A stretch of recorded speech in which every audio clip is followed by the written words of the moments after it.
Stalin TV மூலியமாக புன்னகை பெண்ணை நிகழ்ச்சியில் உங்களை மீண்டும் சந்திப்பதில் மகிழ்ச்சி. இந்த மாதம் வந்து நமக்கு சித்திரை ஒன்று பிறக்குது, புது வருடம் பிறக்கிறது.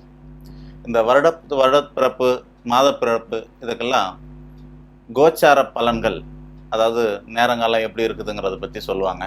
பத்திரிகையில் சொல்லுவாங்க, டிவியில் சொல்லுவாங்க, பேப்பரில் சொல்லுவாங்க. இதெல்லாம் நம்ம இதை பற்றி சின்னதாக டிஸ்கஸ் பண்ணுவோம். வருஷ பிறப்பில் சூரியன் எந்த டிகிரியில் வருது அப்படிங்கிறத வச்சு வருஷம். கொஞ்ச காலத்துக்கு முன்னாடி தை மாதத்தை வருஷ பிறப்பெல்லாம் கொண்டாடணும்லாம் சொன்னாங்க. அது உத்தராயணம், தட்சிணாயணத்தோட தொடக்கம் தான் அந்த தை மாதம் அப்படின்னு சொல்கிறதெல்லாம், ஆடி மாதம் தை மாதங்கிறது.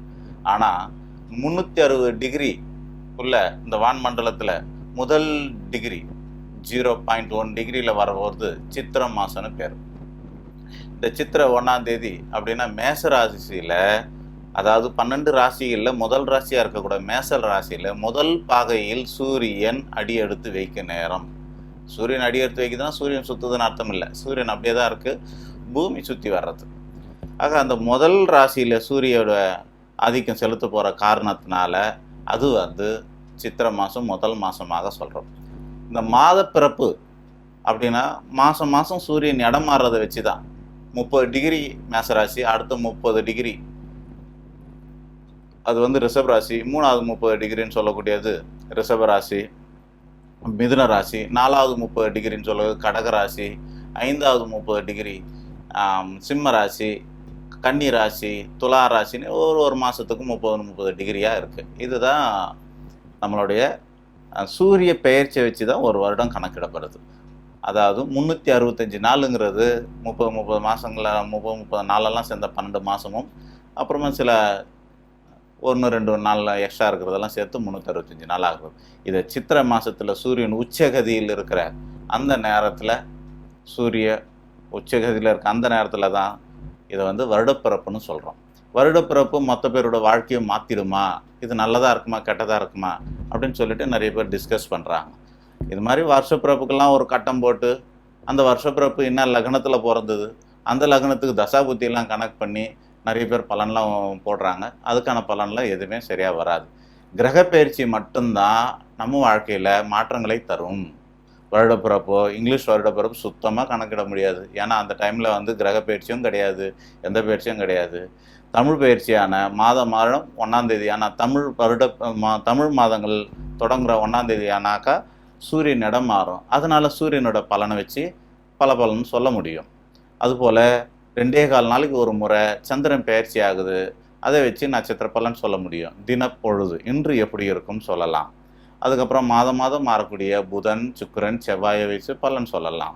அடுத்து வருடத்துக்கு ஒரு முறை மாறக்கூடிய, அதாவது வருடம்னா சரியாக துல்லியமாக 365 நாள் கிடையாது, ஒரு சுமார் 365 நாளுக்கு ஒரு முறை மாறக்கூடிய குருவை வச்சு, 1.5 வருஷத்துக்கு ஒரு முறை மாறக்கூடிய ராகு கேதுவை வச்சு, 2.5 வருஷத்துக்கு ஒரு முறை மாறக்கூடிய சனி பகவானை வைத்து பலன்கள் மாறுபடும்.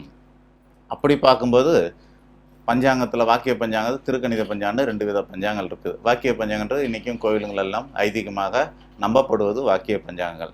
ஆனால் சயின்டிஃபிக் பஞ்சாங்கம், லண்டனில் இருக்க அட்வான்ஸ் எபிமெரிஸ் சொல்லக்கூடிய பஞ்சாங்கம், நாசாவில் ஒத்துக்கிற பஞ்சாங்கம், நம்ம இந்திய அரசாங்கத்தால் ஒத்துக்கொள்கிற பஞ்சாங்கம், அப்துல் கலாம் ஒத்துக்கொண்ட பஞ்சாங்கம் அப்படின்னாக்கா திருக்கணிதம் தான். இந்த திருக்கணித பஞ்சாங்கப்படி 26ஆம் தேதி ஜனவரி 17 ஒரு சனி பயிற்சி ஏற்பட்டு விட்டது.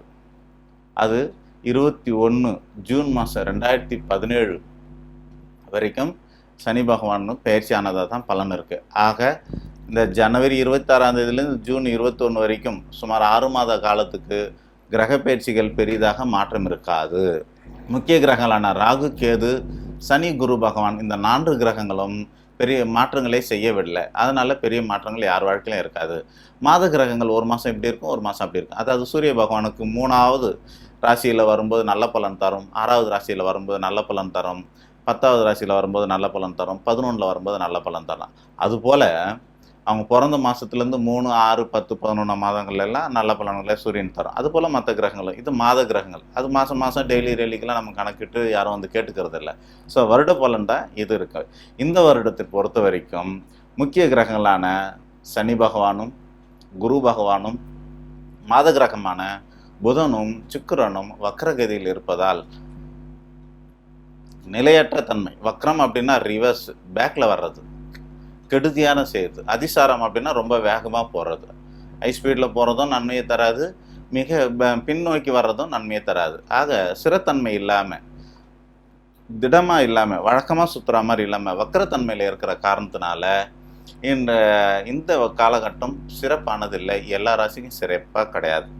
முக்கியமாக துலா ராசிக்கு ஒரு 50%, மீன ராசிக்கு ஒரு 50% கணக்கிட்டுருக்கோம். அதாவது எப்படின்னாக்கா, மீனராசிக்கு 7ஆம் இடத்துல குரு பகவான் இருக்கிறது நல்லது, ராகு பகவான் 6ஆம் இடத்துல இருக்கிறது நல்லது. இந்த 2 கிரகத்தை வச்சு 25 50% நல்லாயிருக்கும். அப்புறமா சனி பகவான் 10ல் இருக்கிறதும் கேது பகவான் 12ல் இருக்கிறதும் நல்லதில்லை. இந்த மாதிரி கணக்கிட்டு பார்த்ததில் இந்த துலா மீன ராசிக்கு மட்டும் 50% நல்லதாக இருக்குது. மீது அத்தனை ராசிக்கும் 25% தான் நன்மை தரக்கூடியதாக இருக்குது. அதனால் உலகத்தில் இருக்க அத்தனை மக்களுக்கும் எல்லா சுபகாரியங்களும் எல்லா விஷயங்களும் ஸ்மூத்தாக நடக்காது, இப்படி இழுபறியாக தான் இருக்கும். எதுவுமே ரொம்ப ஸ்மூத்தாக நடக்காது, எதுவும் ரொம்ப பெரிய இதெல்லாம் வித்தியாசங்கள்லாம் வந்துடாது. அப்படி சின்ன இழுபறி நடக்குமா நடக்காதா அப்படிங்கிற மாதிரியே தான் இருக்கும். அதிசயமாக சில பேருக்கு மட்டும் சுத்த ஜாதகங்களை பொறுத்து கொஞ்சம் மாறுபடும்.